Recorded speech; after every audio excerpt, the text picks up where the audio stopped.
Okay, we are back in the bunker. That's right, Dan is here in the flesh in my own personal abandoned FEMA bunker, and we're drinking the truth serum, and we're talking more about kidnappings and MK-ULTRA and all kinds of weird underground satanic stuff that relates to the Johnny Gosch case. I'm really glad to be back. You've done a lot of work on your bunker since the lockdown started, and it's looking really good. It's looking a lot less abandoned. I think there's a super mutant stuck outside the front door. We got to get back to the Johnny Gosch thing, and we're getting close to the end, I promise. You know, I went back and I was looking at what got me interested in this case. And, you know, I first became aware of the whole Johnny Gosch kidnapping thing by reading the Resistance Manifesto by Mark Dice. And it is kind of a crazy book. Are you crazy? It's all about conspiracies, the New World Order, and the Illuminati. What really got me into this was that there's this fascinating chapter, and it's all about Project Monarch, which was a successor of the CIA's notorious MK-ULTRA. And Mark Dice describes how during World War II, SS officer Heinrich Himmler was in charge of a scientific program called Lebensborn, which the Nazis were using selective breeding and the adoption of children to create a Aryan, quote, super race. It is the central theme of eugenics. Fewer children from the unfit, more from the fit. And in Hitler's Germany, the fittest of all were men and women with blonde hair, blue eyes, and without a trace of Jewish blood. Under the program known as Lebensborn, adults with these traits were encouraged to produce thousands of babies. And these kids would grow up to have total allegiance to the Nazi party, basically being brainwashed hive mind kids, you know? Right, so Lebensborn means font of life in German, and the plan was, this was state-sponsored, SS-led. They would take these kids and give them to SS families or other kind of quote-unquote superior race families to raise them up in the Nazi way to be the future leaders of Germany. I mean, it was totally messed up, and these unlucky children were considered to be the property of the state of Germany. The first 4 years of my life, I was a member of the SS. They were raised in orphanages or foster homes or bred on farms that were run by the SS. And they actually ended up breeding about 11,000 of these children between 1935 and 1945. And they lived their entire lives, Dan, without ever knowing who their real parents were. What's even more troubling is that when Germany started to expand beyond its borders and invade their neighbor states, that Aryan-looking children, so blonde-haired, blue-eyed kids in neighboring countries, were actually kidnapped off the streets and put into the Lebensborn program. In fact, Nazi records show that an estimated 200,000 Polish children were kidnapped and brainwashed by these evil maniacs. That's 200,000. That number is insane. That's an insane number. Like, let that sink in. If you're doing something else while you're listening to this program, just stop and think about 200,000 kids stolen from off the streets, and nobody knows what happened to them. But they were there to be the mind slaves of the Nazi party. It's a small city. It's actually a medium-sized city. Right. I mean, in the scheme of American cities, it's a small city, but That's Akron. That's a lot of people, yeah. It's an Akron of brainwashed Nazi kids. Yeah. So anyway, according to Mark Dice and others, the Lebensborn program would later become the inspiration for the CIA's Project Monarch, which was once part of the notorious MK-ULTRA program. The idea behind all this craziness was allegedly they were going to kidnap kids off the street or take them out of foster homes or find them in places like Boys Town and Omaha, Nebraska, and use them in experiments or covert operations or to create a Manchurian candidate. Mind control research back home intensifies. The new goal is to cause an individual to become subservient to an imposed control, to the point where he will perform acts against his will and then have no memory of the act. It sounds wild and hard to believe, and it is. And we really don't know that much about what was really going on, since almost everything about the program either remains classified or is totally unknown. When I saw this in the show notes, I got so excited that when I got the connection that Mark Dice made and that you made between the Lebensborn program and the mysterious kidnappings of kids in the States that started in the 70s through the height of the Satanic Panic, and even today with the human trafficking. The whole time that we've been doing this series, I keep saying, why? Like, I could even believe that the highest echelons of our societies and government are involved in it, but only if they're involved for like a real politic reason or like a rational reason.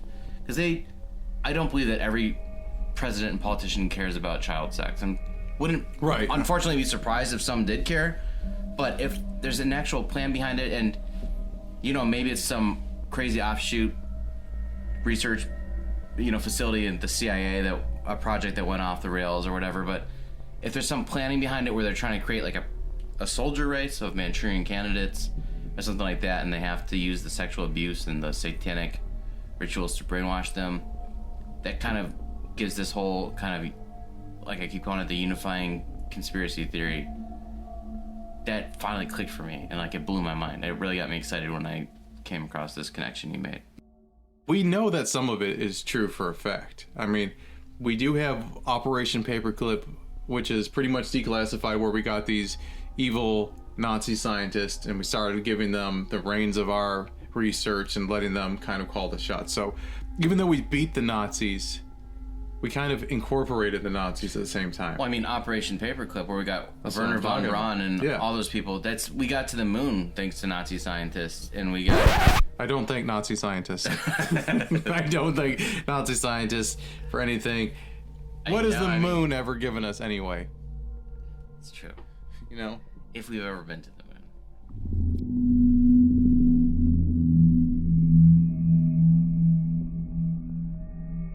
When we're talking about Project Monarch, even the name itself carries a deep occult meaning. And remember, the Nazis were very much into the occult.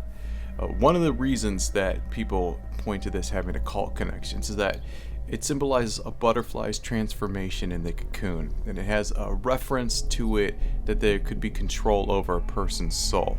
Even the Dalai Lama spoke about this symbol, and to him it was a dark symbol. He suggested that the butterfly is a very cold symbol, it's devoid of emotion. And he used the example how a butterfly never meets its mother, it has to fend for itself, and it experiences very little kindness. According to the Dalai Lama, this could be a symbol of either a detached home life, and that someone growing up in this environment would find it very difficult to show compassion and empathy for others. So, if anything that we know about Project Monarch is true, then it's horrendous and cruel. And like you were talking about the torture aspect, it involves that. It involves hypnosis and mind-altering drugs and occult rituals. And the supposed end goal was to create a kind of brainwashed mind slave. It's been widely discussed that victims of this type of trauma usually don't remember the whole process due to the mind's own protection mechanisms. This kind of thing can be seen in PTSD, and it explains how after terrible accidents, the victim just kind of wakes up in the hospital. He has no idea how he got there. Extreme trauma has been shown to cause the nervous system to actually shut down parts of the brain that deal with perception and conscious memory.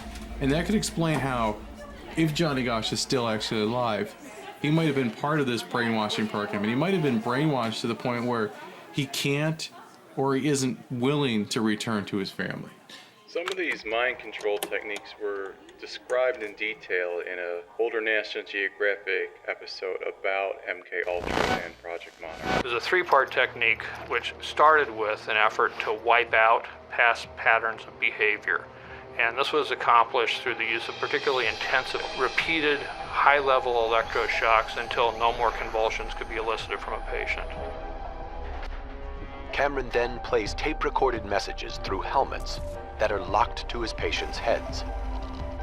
This psychic driving forces them to listen to repetitive statements for weeks on end to program in new behavior.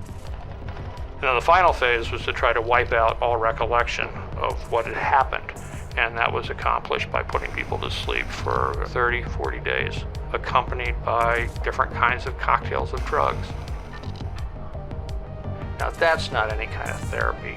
That's a brainwashing experiment. As I'm just sitting here thinking about this, in the lens of kind of faceless government agents just doing this to experiment on making like the perfect race or whatever, or anything like that. It seems so crazy. But then you think like, you know, those Nazi scientists, when they kidnapped 200,000 children, a lot of them were probably just kind of emotionless bureaucrats, you know, like just doing their thing. Yeah, there's that famous book. I blanked on the woman's name, but she wrote a famous book where she coined the phrase "the banality of evil." And it's just that like a lot of what the Nazis did was actually boring bureaucracy, and like that's the same idea here. And like back in the 70s and 80s, the government was reacting to things that were coming out of Moscow, using like microwave frequency and extremely low frequencies to like affect people, and they just started blasting microwaves on sailors in Philadelphia to see like what would happen.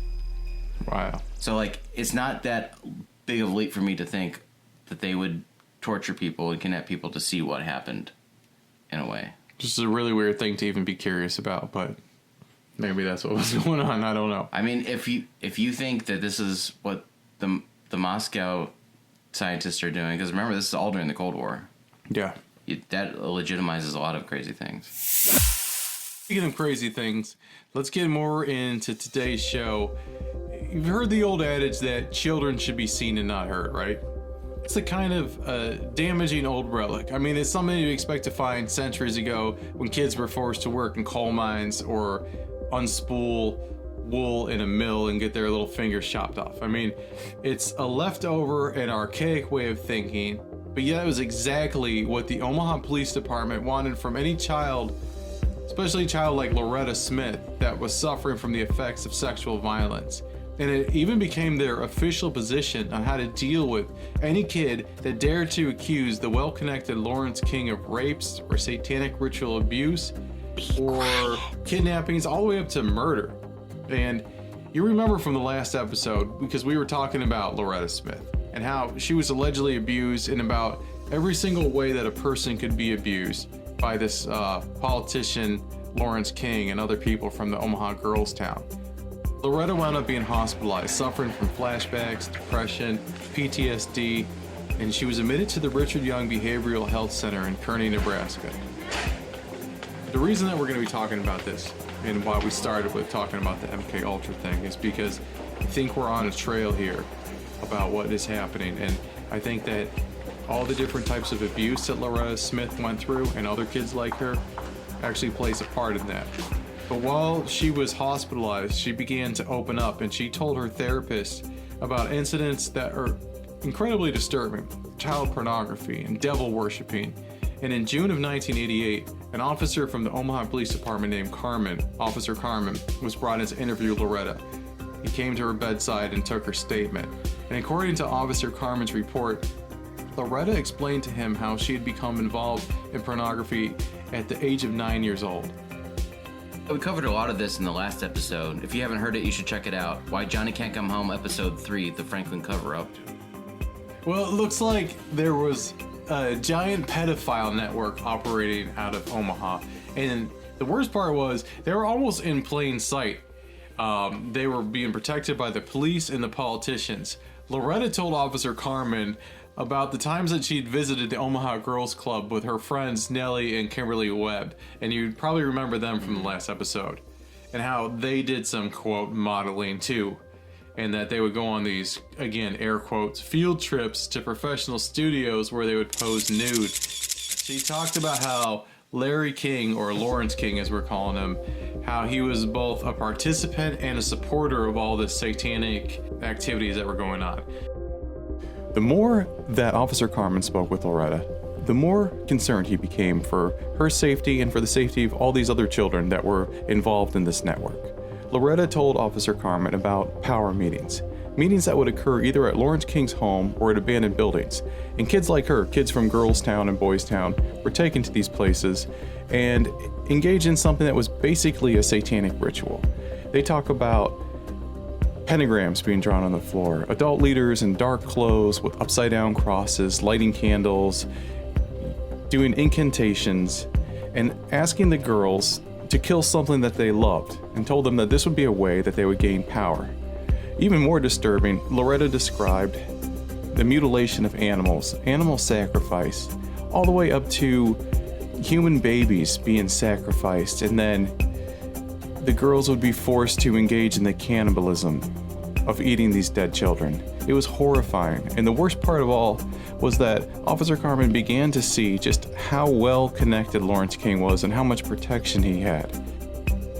Officer Carmen promised Loretta he would be back, and he instructed her to try to remember as much information as she could before he came back. Not just being protected by the police, he's singing the national anthem at the Republican National Anthem. That's right.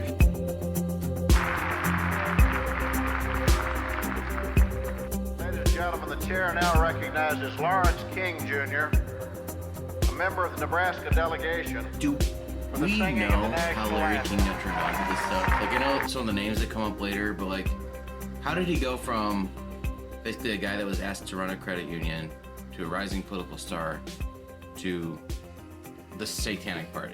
That's the part that's one of the weirdest. We don't really know, but if we're following kind of our theory that we have with MK-ULTRA, it plays into the whole idea like satanic rituals, and especially satanic ritual abuse, are perfect if you want to split somebody's mind into multiple personalities, because they're horrifying and they make you kill things you love and also get molested as a child, and like It's almost like they're trying to induce PTSD. Yes.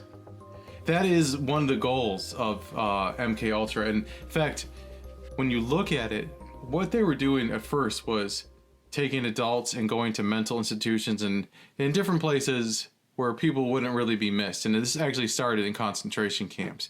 And you could break a person so hard and so badly that you would bring them back to the point where they were an infant, and you could impress upon them anything you wanted. And so to do the real MK-ULTRA, if you really want to be in someone's head and control their mind, you have to break them in every kind of way that you can think to break them. So the satanic rituals are perfect for that. Yeah, it's so messed up, and the more you talk about it and explain it, you see, again, those roots in Lebensborn, because here in the States, following this theory, they have to go to the neglected people in the orphanages and stuff like that. There, they would just raid countries and scoop them up, but like it's that same brute force tactics and same horrifying things, like to break their brains and to induce PTSD so that you can like form their brains to whatever you want. And I can't get over how evil the Nazis were. I mean, 6 million people were killed in the Holocaust, and most of them died in concentration camps where they had free reign to do whatever evil experiment they wanted on them. But that still wasn't even enough for them. Right. They had to go out and kidnap people. So anyway, Officer Carmen comes to the hospital and interviews Loretta. He has enough stuff to keep him busy investigating for a long while. However, the chief of police quickly puts a stop to that. He comes into Officer Carmen's office one day and asks him if, point blank, are you investigating Lawrence King? And Officer Carmen tells him he is, and he shuts it down. In fact, a couple days later, he has Officer Carmen reassigned to a research and planning role with the police force. So he's basically now about as far away from any type of investigation as he can possibly get. In fact, later on, when the whole Franklin Commission gets created and this thing starts to spin out of control, Officer Carmen was called to testify, and he said that even though he was taken off the case, he still thought that the claims that Loretta was making, the charges that she was alleging, were valid and that they needed to be investigated fully. About 5 days after Officer Carmen made that statement, the chief of police actually tried to have him declared insane and removed from the police force. So the entire time that Loretta was hospitalized, she interacted with the staff, in particular, Dr. Kay Schilling. Now, Dr. Kay Schilling was a psychiatrist, and she happened to believe everything that Loretta was saying was truthful. She contacted the police on multiple occasions on Loretta's behalf, and basically, she was left puzzled why the police did not deem what this girl was saying as serious enough. Remember, she's making allegations in regards to everything from sexually abusing children to murder and cannibalism, and the police department just seemed like they had no interest in following up. At one point, after Officer Carmen did his one and only interview with Loretta, Dr. Schilling called back to the Omaha Police Department and told them that Loretta is much more lucid now than she was when Officer Carmen came to do the interview. that she's opening up and that she is able to communicate better and has much more detail in these allegations. However, she didn't get so much as a phone call back. And Dr. Kay Schilling wasn't the only employee of the Richard Young Hospital to be stonewalled by the police department either. In fact, therapists, nurses, other doctors were also contacting the police on behalf of Loretta.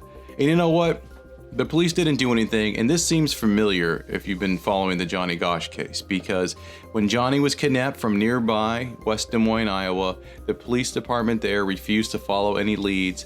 They were uncooperative. They didn't want help from any outside agency. They basically just wanted everyone to shut up and forget about it. And that's exactly what the Omaha Police Department wanted from not only Loretta, but from any type of professional, any type of advocate for these kids. They wanted them to shut up and go away. Dr. Kay Schilling would later be called to testify, and when the senators were questioning her about the handling of this case by the police department, they asked her if the handling by the Omaha Police Department would have any detrimental effects on Loretta, and she said absolutely, because what they were doing was basically reinforcing everything that a child predator or someone that abuses children tells them, that they have all the power, that no one's going to believe you and no one's going to do anything about it. That's the recurring theme in all of this, is that all of a sudden law enforcement doesn't remember how to investigate a case. They slam the door and things get silent. Well, kids like Loretta were being silenced and their cases were going nowhere. Justice was being delayed or denied to these children. Even though a lot of the adults, like the doctors and nurses from the Richard Young Hospital, tried to help, they were unsuccessful. It really did kind of look like these pedophiles were going to be able to get away with this indefinitely, that they could do whatever they wanted and not have to worry. However, there is one tireless hero in this story, and she makes a huge difference in the case. Her name is Carol Stitt, and she is one of the directors for the Foster Care Review Board of Nebraska. Now, they basically oversee all the runaways and the kids that are in foster home or adopted, and make sure that their welfare is being looked after. Now, Carol Stitt had been receiving reports from her field officers about similar allegations that Loretta was making. In fact, they all go back to the same guy, to Lawrence King, and to the Boys Town and Girls Town in Omaha, Nebraska. She couldn't understand why the police wouldn't investigate anything. Now remember, the Foster Care Review Board is not a law enforcement agency. They can't arrest people, they can't open up investigations, and they can't file charges. For that, they need the police force. And they were not getting any help from the local police department. So one of the things that Carol Stitt did was she went to the governor and had a meeting with him, and the governor told her to do whatever was in her power to create some kind of commission to look into this. But that turned out to be just kind of a sham, because he set her up with the attorney general and they didn't do anything. They took all her files and it sat in a drawer for about 6 months till she went back to the governor. Growing impatient, she demands another meeting with the governor, and one is scheduled, but it is canceled on the day of the appointment. And then another meeting is scheduled, and then that is canceled. And then finally, some political lackey from the governor's office finally calls Carol Stitt and tells her that the governor is no longer willing to meet with her. She kept getting kind of pushed around and meetings canceled and delayed, and it looked like it was going nowhere.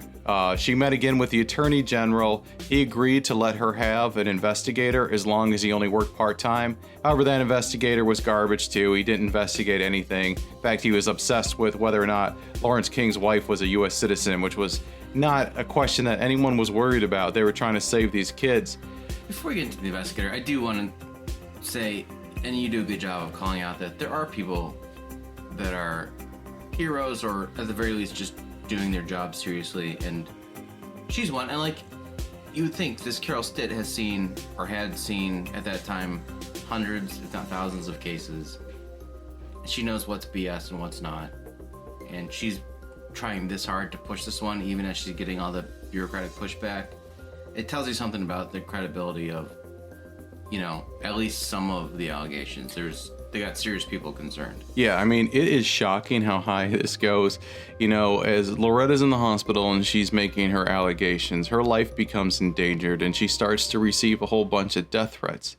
Now, Carol Stitt, who's been steadfast through this whole thing, she's concerned for Loretta's well-being, so she goes to the Douglas County District Attorney's Office and files to get a protection order for her. Now, Douglas County is the county that Omaha is in, so Carol Stitt, files for this protection order, and when she gets her copy, she's looking it over, and she's shocked to see that in the narrative, it's talking about how Loretta Smith has been on the street for weeks and how she's suicidal. Now, both of those things are not true. This girl's in the hospital and she's not suicidal. So that's how they do it. That's like a pro. They're tying up loose ends. If they have to have this girl suicide herself or murder her or whatever, they already got a paper trail. Plus, it would disqualify her in any type of future court proceedings if they listed her as being that, emotionally disturbed that she was a suicide risk. No, it's really smart. And, at that time, who are you going to believe? The suicidal streetwalking Loretta Smith, based on the false report, or Lawrence King, the well-respected member of society that sang the national anthem, shakes hands with the president. And so that's the way things kept going. It looked like the bad guys were winning, and they sure seemed to be untouchable. And then this happened.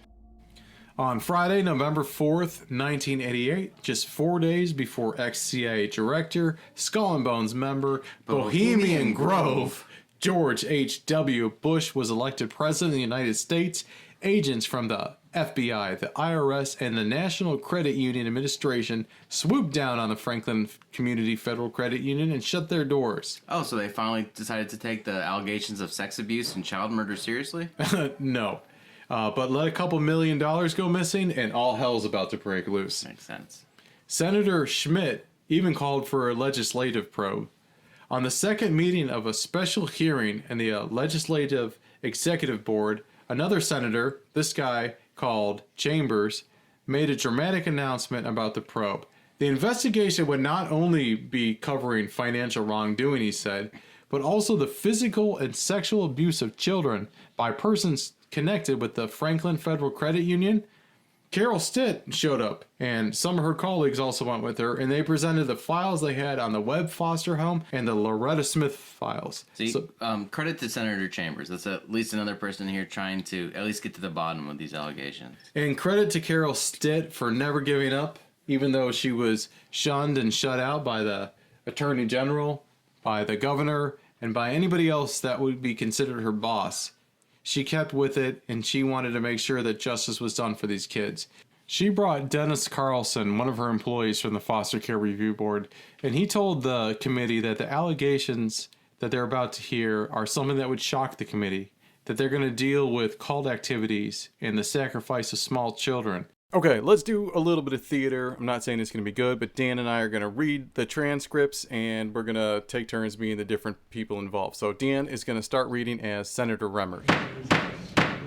The question that came into mind, it's been in my mind since you've been testifying, and I think you've answered part of it just now, is you're talking about these abuses from children from Boys Town and Girls Club and so forth. Now, is there a common thread that goes over here to the credit union deal that we're investigating?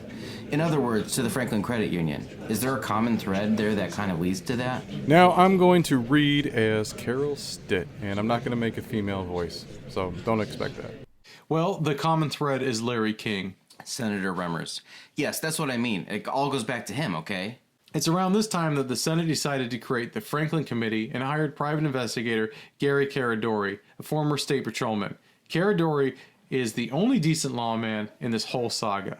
He finds and interviews victims and gathers detailed allegations of sexual abuse, drug usage, pornography, and other crimes by prominent Omaha citizens, and maybe even found out what happened to Johnny Gosch.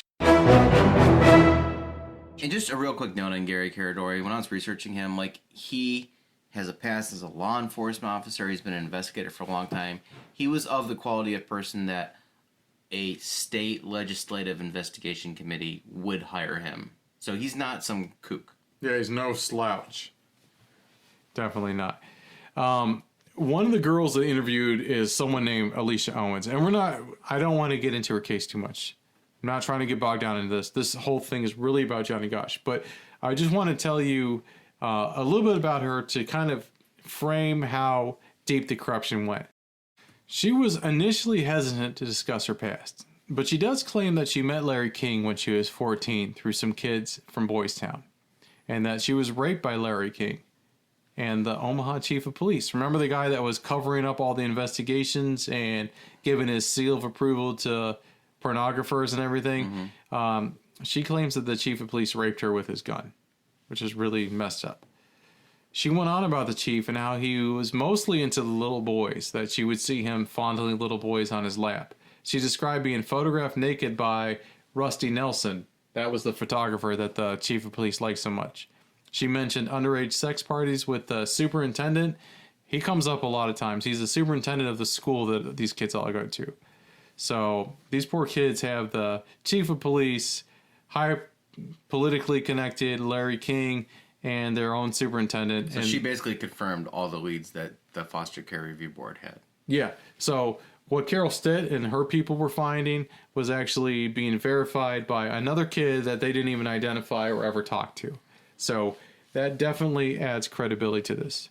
And Alicia said she took numerous plane trips at the direction of Lawrence King for sexual purposes. And these trips included flights to Los Angeles, Kansas City, Pasadena, California. And on these flights, there were other kids. This kind of reminds me of the whole Epstein thing with the Lolita Express and everything. Alicia also described going to Larry King's house and seeing pentagrams drawn on the kitchen floor, which is not weird at all. And she described seeing satanic pictures on the wall.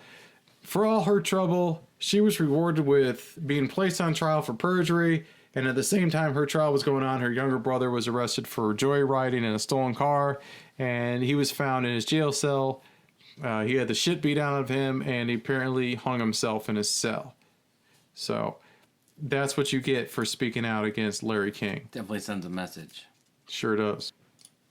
So anyway, the point of this whole thing was that this guy, Gary Caradori, finds a lot of victims like Alicia. Victims that were molested by Lawrence King, that were molested by the chief of police, that were covered up in silence. And this all points to the fact that there is this ring of kidnappers and child exploitation people that are operating nearby where Johnny Gosch disappeared, that they're professionals, that they got, I mean, they prove to you that they can get away with it, that they could do it, that they don't even need to hide it. So if you're wondering what happened to Johnny Gosch, this would be a good place to look. Gary Caradori interviewed a ton of people like this. He had a lot of damning evidence, and actually on July 10th, 1990, Gary Caradori called his boss. He was working for the Senate committee, so he called Senator Lawrence Schmidt, and he informed him that he now had the subjects of their investigation by the, quote, short hairs. The next morning, of course, he was dead. He died in a small plane crash.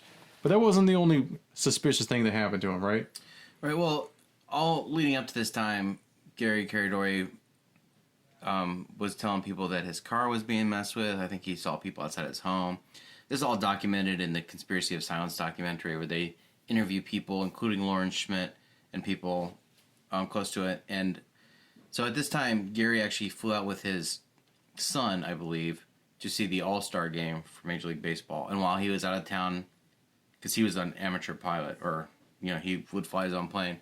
And while he was there, he took a little side trip and he had gathered some information. He even told Lawrence Schmidt that he had a book with names and addresses that could tie all these suspects to the whole conspiracy. And he even told him, he said, I got one step ahead of them. Finally, if they find out, I'm dead. Wow. So and I read too that he started driving a different car because the other car had been tampered with. We talked about his home being broken into. There was people that could reach out and touch him were reaching out and messing with him. Yeah. He was definitely being harassed and followed, at least according to him. And then on July 11th, 1990, between 2:40 a.m. and 2:57 a.m.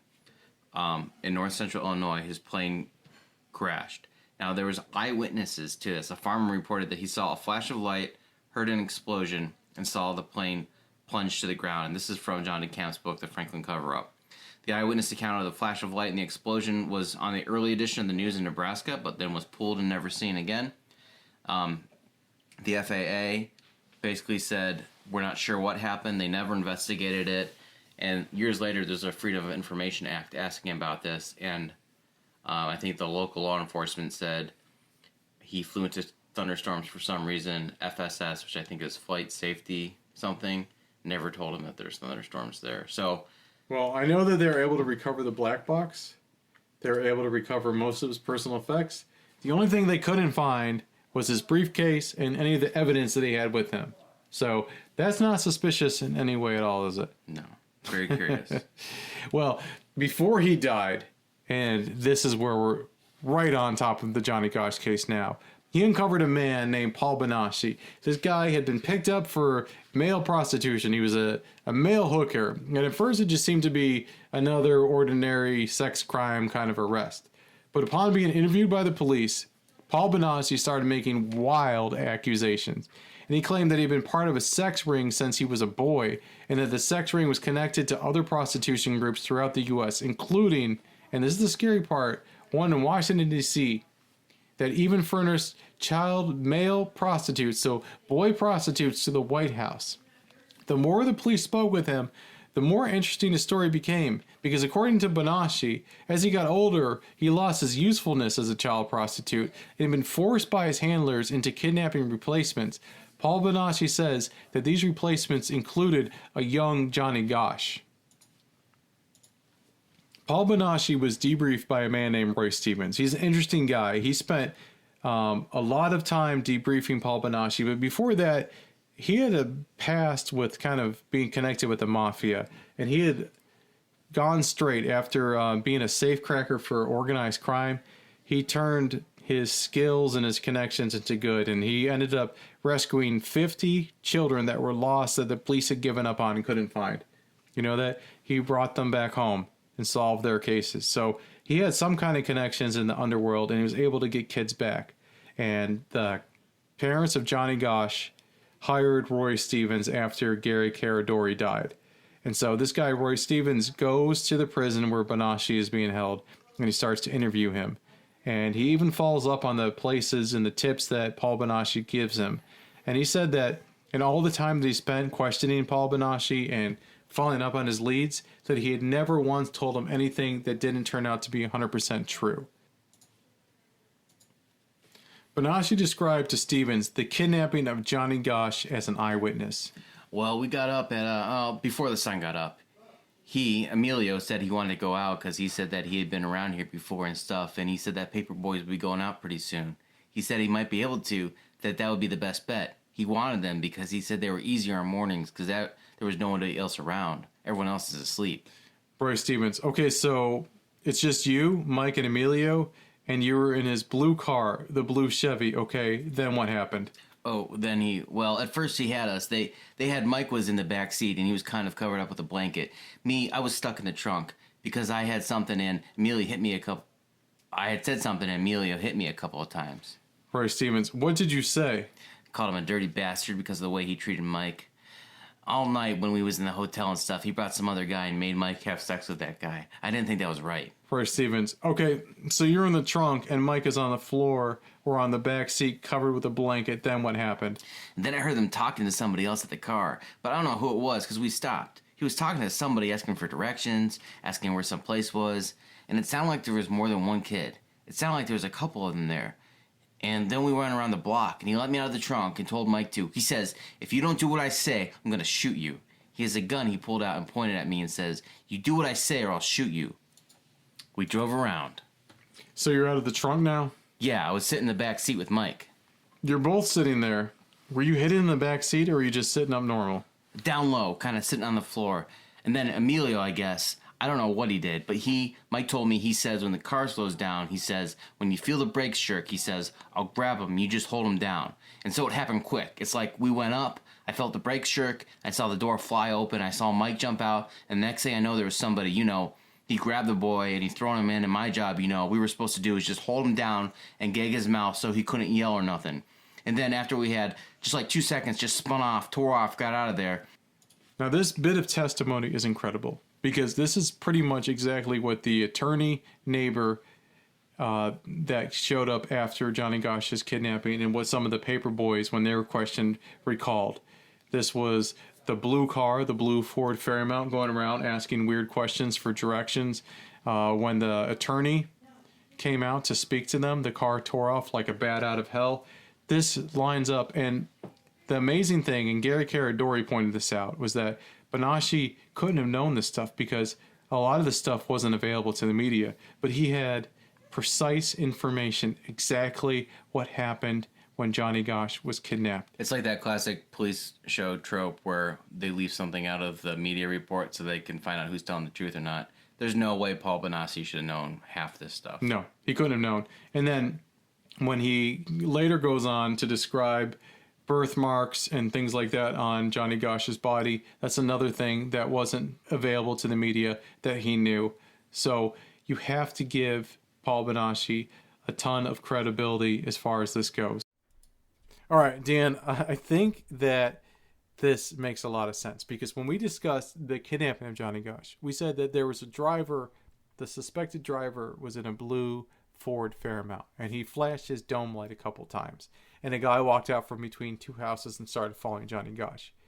That is exactly what Paul Banashi is describing, whether he even understands the full implications or not. Like, that is super credible. His testimony lines up with one of the things that we said kind of sets this apart from a standard kidnapping, is that most kidnappings aren't a conspiracy of involving multiple people.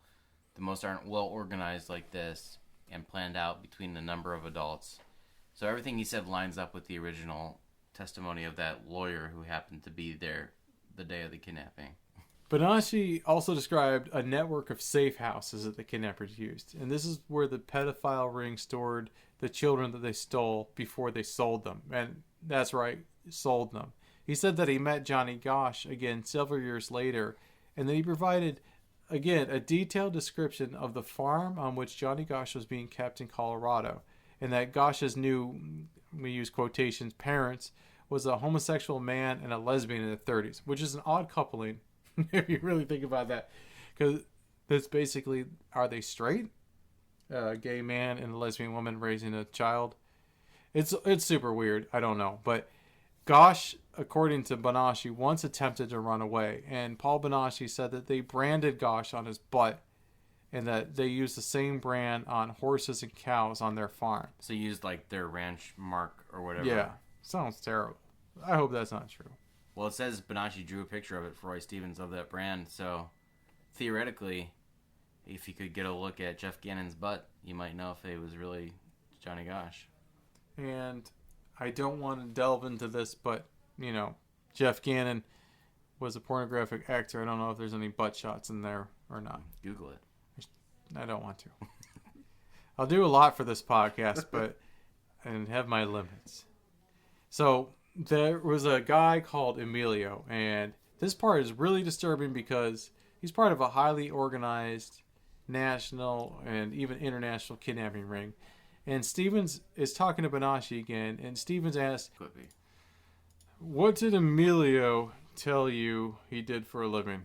Kidnapped kids and took them to Las Vegas. What kind of kids? Any kid that he could get. Doesn't matter if they're male or female? Him? No. He kidnapped boys or girls. Main thing he kidnapped was boys, though, because he said he could get more money for them. Emilio used to tell me all kinds of things, like how they could get away with kidnapping kids and sell them out of the country. He said most of the kids were sold in Las Vegas at a ranch he took me to one time for an auction. I went with him to Toronto several times where boys were sold. I saw a few girls once in a while. He said virgins could bring as much as $50,000. They called the boys toys. Used toys brought in more money, but not as much. Most boys were sold out of America because it's harder to find them. The men who bought these boy toys had planes and they could transport them easily. Banashi ran into Emilio again in March of 1986 near Buena Vista, Colorado. On the second occasion, he saw Johnny Gosch. Despite the astonishing new information from Paul Banashi on the Gosch kidnapping, the West Des Moines Police Department, of course, had not interviewed Banashi and also had no plans to. Because according to the chief of police, we are aware what's going on in the charge of the Gosch investigation. We're not going to reinvent the wheel. This has been investigated in Nebraska. When things need investigating here, they will be investigated. A fact is something unchanging and can be verified. Opinion, on the other hand, is subjective and a person's point of view. History contains not only facts, but opinions to fill in the gaps. and it's these interpretations that feed urban legends. My name is Brenda, and I'm the host of Horrifying History, where you will hear about the unexplained, paranormal, and supernatural happenings that has stained the pages of history. Join us to hear these tales, and you can make up your own minds about what really happened in history. You can find us on any major podcast provider and on Facebook, Instagram, or Twitter to join our conversation. And that's where we're going to leave it. In the next episode, we're going to be talking about some other weird stuff that was going on at the same time that involves this. More specifically, Michael Aurelio and the Satanic Temple of Set, who is probably influencing Lawrence King. And they got some crazy stuff going on too. And then we're getting near the end of this Johnny Gosch saga. We still have to talk about more, I guess, about MK-ULTRA, Satanism, and everything like that. But it's been a long, drawn-out process, and it's kind of draining dealing with this dark topic. But we signed up for it, I guess, and we started it, so we're going to finish it. Thanks for listening, and make sure that you subscribe. If you're watching on YouTube, click the notification bell. And everybody, take care. Thank you.